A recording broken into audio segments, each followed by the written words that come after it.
ఓం సాయిరామ్. ఆ సాయినాథుని ఆశీర్వాదంతో అందరూ ఆనందంగా, ఆరోగ్యంగా, అష్టైశ్వర్యాలతో ఉండాలని మనస్ఫూర్తిగా కోరుకుంటున్నానండి. అనంతకోటి బ్రహ్మాండ నాయక రాజాతిరాజా యోగిరాజా పరబ్రహ్మ శ్రీ సచ్చిదానంద సద్గురు సాయినాథ్ మహారాజుకి జై. ఈరోజు బాబా గారు మన కోసం పంపించిన సందేశం ఏంటంటే, శుభవార్త అందుకోమ్మా, ఈ వీడియో పూర్తయ్యేలోపు లక్షల దానం నీ అకౌంట్లో పడుతుంది అని చెప్పి బాబాగారు అంటున్నారు. మరి బాబాగారు మన కోసం ఇలాంటి సందేశాన్ని ఎందుకు పంపించారో తెలుసుకునే ముందు గురువుగారి గురించి చాలామంది అడుగుతున్నారండి. ఈ గురువుగారు చాలా అనుభవం ఉన్నవారు. చెప్పింది చెప్పినట్టుగా జరుగుతుంది. మీకున్న ఎటువంటి సమస్యకైనా పరిష్కారం చూపిస్తారు. శ్రీ షిరిడి సాయిబాబా ఆశీస్సులతో జాతకం చెప్పబడెను. ఫోన్ ద్వారా జ్యోతిష్యం చెప్పబడెను. గురువుగారి పేరు శివరామరాజు గారు. Phone number 8519068851. వ్యాపారం, ఉద్యోగం, రాజకీయం, ప్రేమ, పెళ్లి, సంతాన సమస్యలు, భార్యాభర్తల మధ్య కలహాలు, కుటుంబ సమస్యలు, సంతాన సమస్యలు, ఆరోగ్య సమస్యలు, లక్ష్మీ శాంతి, ధనశాంతి లేకపోవట, మీకు ఎటువంటి సమస్యలున్నా పరిష్కారం చేయబడెను. ధన వశీకరణం, స్త్రీ వశీకరణం, పురుష వశీకరణం 100% చేయబడెను. మీకున్న ఎటువంటి సమస్యనైనా సరే గురువుగారిని సంప్రదించి గురువుగారు చేసే పూజల ద్వారా ప్రతిఫలాన్ని పొందండి. మీ సమస్యల్ని మటుమాయం చేసుకోండి. ఇక బాబా గారు పంపించిన సందేశం వినడానికన్నా ముందు ఓం సాయిరామ్ అని చెప్పి కామెంట్ సెక్షన్లో కామెంట్ చేయండి. నిన్ను ఎవరూ కూడా పట్టించుకోవట్లేదు అని బాధపడుతున్నావు కదా, నువ్వు ఎందుకు పనికిరావని, నీ దగ్గర డబ్బు లేనందువల్ల ఎవరికీ కూడా నీకు అవసరం లేదు అని నిన్ను చిన్నచూపుగా చూస్తున్నారు అని చెప్పి అనుకుంటున్నావు కదా, పురుగులాగా చూస్తున్నారు అని, నువ్వు అనుకున్నట్లు అన్ని పనులు జరగట్లేదు అని, ఇప్పుడు నిన్ను చులకనగా చూసిన వారే నిన్ను రాజాతి రాజాలా చూస్తారు అని చెప్పి నీకు నేను ఈ వీడియో ద్వారా చెప్పాలి అనుకుంటున్నాను. నీ గేటు దగ్గర నీకు స్థలం కొట్టడానికి కూడా సిద్ధంగా ఉంటారు. నువ్వు ఎక్కడ పుట్టావో, ఎంత దరిద్రంలో పెరిగావో, ఏమేం చేస్తూ ఉంటావో అనేది ముఖ్యం కాదు. ఇప్పుడు నీ దగ్గర ఎంత ఉంది, ఇప్పుడు నువ్వు ఎంత సంపాదిస్తున్నావు అనేది లెక్కలోకి వస్తుంది. మోసపోయావంటే అది నీ కర్మే. రెండోసారి మోసపోయావంటే కూడా అది కూడా నీ అమాయకత్వం.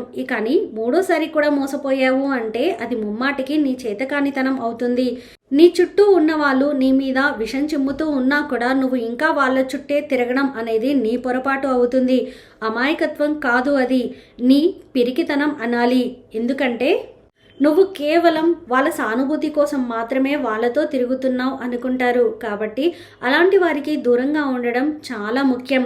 తెలిసినప్పుడు ఒట్టిపైన ఆవును కసాయి వాడికి అమ్మినట్లుగా నీ చుట్టూ తిరిగే జనం నీ వల్ల ఉపయోగం లేదు అన్నప్పుడు నిన్ను కూడా అలా కసాయి వాడికి అమ్మినట్టుగానే చేస్తారు.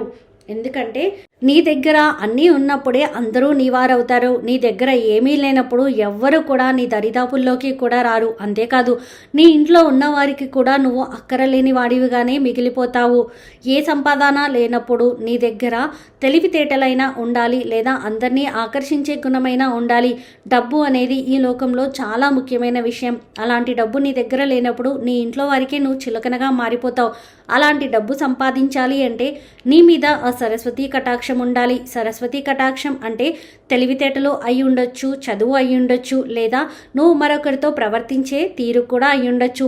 సరస్వతీ కటాక్షం ఉంటే లక్ష్మీ కటాక్షం నీకు ఖచ్చితంగా దక్కి తీరుతుంది.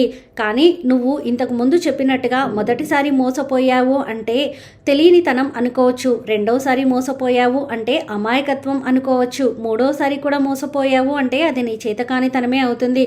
నిన్ను ఒక వ్యక్తి మోసం చేస్తున్నారని తెలిసినా కూడా నువ్వు ఆ విషయాన్ని గమనించుకోకుండా ఉన్నట్లయితే నీ గోయి నువ్వే తీసుకున్నట్టుగా అవుతుంది. అంతేకాదు, వారి దృష్టిలో కూడా నువ్వు చాలా చులకనగా మారిపోతావు.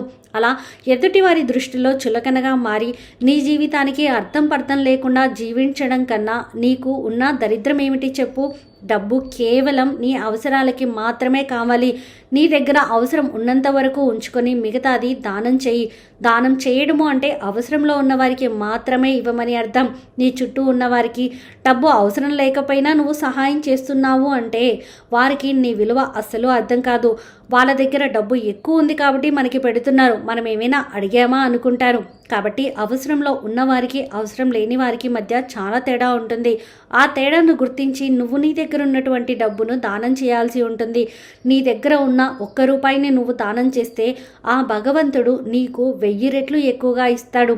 అంటే అది అవసరం ఉన్న వారి ఆకలి తీర్చినప్పుడు మాత్రమే నీకు చెందుతుంది. అలా కాకుండా నా దగ్గర డబ్బు ఉందని పార్టీలని ఫంక్షన్లని చెప్పి నీ దగ్గర ఉన్న డబ్బును చూపించుకోవడానికి ఆడంబరాలు చేసుకొని ఖర్చు చేయడం వల్ల ఉపయోగం అనేది ఏది ఉండదు. ఆ ఖర్చుల వల్ల నీకు ఆనందం కలుగుతుందేమో కానీ నీకు ఎటువంటి ఉపయోగం ఉండదు. నువ్వు సంతోషంగా జీవించడం కోసమే ఇవన్నీ చేస్తున్నాను అని చెప్పి అనుకోవచ్చు, కానీ సంతోషం అంటే ఏమిటి?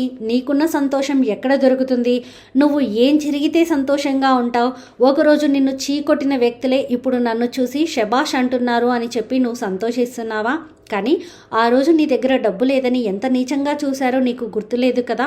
ఆ చూపు నువ్వు మర్చిపోయావు కదా. ఈరోజు వాళ్ళు నీతో నవ్వుతూ మాట్లాడితే నువ్వు వారిని దగ్గరికి రానిస్తున్నావు, కానీ అదే సమయంలో నీకు అవసరమైనప్పుడు నీ దగ్గర డబ్బు లేనప్పుడు నువ్వు దీనమైన స్థితిలో సహాయం కోసం ఎదురు చూస్తున్నప్పుడు నీ భుజం తట్టి నీ వెన్ను తట్టి నిన్ను ముందుకు నడిపించిన వారిని ఏం చేశావు? వారిని కనీసం వెళ్ళి పలకరిస్తున్నావా? అలాంటి వారు ఎప్పుడూ వెనకాలే ఉంటారు. నువ్వు చూపించే ఆడంబరాలకు కానీ ప్రేమలకు కానీ వాళ్ళు ఎప్పుడూ కూడా లొంగరు. నీ ఆడంబరాలకి నిన్ను పొగడతల్లో ముంచేసేవారు కేవలం నీ దగ్గరున్న డబ్బును మాత్రమే చూస్తారు. వారికి కావాల్సింది ఆ ఆడంబరాలు, ఆ సరదాలు మాత్రమే. నువ్వు కష్టాల్లో ఉన్నప్పుడు నిన్ను ఆదుకుందామన్న ఆలోచన అలాంటి వారికి అస్సలు ఉండదు. కానీ నువ్వు కష్టకాలంలో నోరు తెరిచి అడగకపోయినా సరే నీ అన్నవారు నీకొచ్చి సహాయం చేసిన వారిని నువ్వు ఎప్పుడూ మర్చిపోకూడదు. అలాంటి వారు తిరిగి సహాయం ఆశించకపోయినా సరే నువ్వు నీకు చేతనైన సహాయం ఖచ్చితంగా చేసి తీరాలి. లేదంటే అవసరంలో ఉన్న వారికి వారి పేరు చెప్పి నువ్వు సహాయం చేయాల్సి ఉంటుంది. అప్పుడే నువ్వు పొందాలనుకున్నటువంటి లక్ష్యాలు నీకు దక్కుతాయి. నువ్వు కట్టుకోవాలి అనుకున్న సొంత ఇంటి కల అనేది నీకు నెరవేరుతుంది. అంతేకాని అనవసరమైన ఖర్చులు చేసుకుంటూ నా దగ్గర బాగా డబ్బుందని అందరికీ చూపించుకోవడం చేసే ఆడంబరాలు నీకు ఎటువంటి లాభాలని తెచ్చిపెట్టవు. అలాంటి వాటి వల్ల నీకు నరదిష్టి తగిలి ఇంకా నువ్వు రోజు రోజుకి కష్టాలని తెచ్చుకున్న వాడివి అవుతావు. కాబట్టి ఈ విషయంలో జాగ్రత్త వహించు. ఎప్పుడైతే నీ కుటుంబ సభ్యులు నీ మేలు కోరి నీకు మంచి చెప్తున్నారో వారి మాటల్లోని అర్థాన్ని గ్రహించి దానికి అనుగుణంగా నీ జీవితాన్ని మలుచుకో. అప్పుడే నువ్వు ఉన్నత స్థానాన్ని అందుకోగలుగుతావు.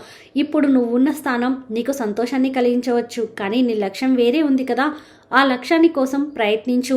ఆ లక్ష్యాన్ని పక్కన పెట్టి ఇప్పుడున్న సరదాలని ఇప్పుడున్న సంతోషాన్ని మాత్రమే నువ్వు అందుకున్నటువంటి విజయాలు అనుకుంటే పొరపాటు అవుతుంది. నీ లక్ష్యం వేరే ఉంది కదా. ఆ లక్ష్యం కోసం మాత్రమే ప్రయత్నించు. ఆ లక్ష్యం మీద మాత్రమే దృష్టి పెట్టు. ఎప్పుడూ కూడా సహాయం చేసిన వారి జీవితంలో మర్చిపోవద్దు. అలా మర్చిపోతే నీకన్నా మూర్ఖులు మరొకరు ఉండరు. ఎందుకంటే మనం చేసే పనుల వల్లే మన మంచితనం అనేది తెలుస్తుంది. మనకి మంచి కర్మలు అనేవి ఏర్పడతాయి. మనం తెలియక చేసే కొన్ని తప్పుల వల్ల చెడు కర్మల్ని ఎదుర్కోవాల్సి వస్తుంది. ఈ బాబా నీకు తోడుగా ఉన్నంతకాలం చెడు కర్మలు నీ దరిదాపుల్లోకి రాకుండా చూస్తాడు.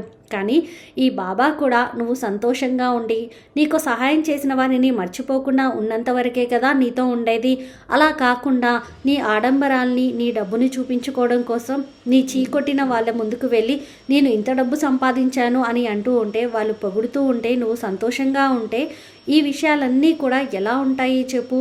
ఈ బాబాకి అది నచ్చుతుంది అనుకుంటున్నావా? ఎప్పుడూ కూడా ఆకలితో ఆహారం అడిగిన వారికి నువ్వు దానం చేస్తే అందులో నీ బాబా నీకు కనిపిస్తాడు. నీ బాబా సంతోషిస్తాడు. నీ బాబా మనసు కడుపు రెండు కూడా నిండిపోతుంది. ఆపదలో ఉన్న వారికి సహాయం చేసినటువంటి పుణ్యం నీకు జన్మలా తోడై ఉంటుంది. నీ తరతరాలకి ఆ పుణ్యం అనేది లభిస్తుంది. ఈ విషయాన్ని నువ్వు అస్సలు మర్చిపోవద్దు. చూశారు కదండి, బాబా గారు మనకు జీవితంలో ఉపయోగపడేటటువంటి గొప్ప సందేశాన్ని ఈరోజు మనకి అందించారు. ఈ వీడియో మీకు నచ్చితే ప్లీజ్ లైక్ చేయండి. మరికొంతమంది సాయి భక్తులకు వీడియోని షేర్ చేయండి. ఫస్ట్ టైం ఛానల్ని చూసిన వారు సబ్స్క్రైబ్ చేసుకుని పక్కనే ఉన్న బెల్ ఐకాన్ని క్లిక్ చేయండి. ఆ సాయినాథుని ఆశీర్వాదంతో అందరూ కూడా ఆరోగ్యంగా ఆనందంగా అష్టైశ్వర్యాలతో ఉండాలని మరొక్కసారి మనస్ఫూర్తిగా కోరుకుంటున్నానండి. ఆ సాయినాథుని ఆశీర్వాదంతో మీ జీవితంలో జరిగినటువంటి అద్భుతాలను ఆనందాలను మాతో పంచుకోవడం కోసం కామెంట్ సెక్షన్లో కామెంట్ చేయండి. సర్వేజన సుఖినో భవంతు. ఓం సాయిరామ్.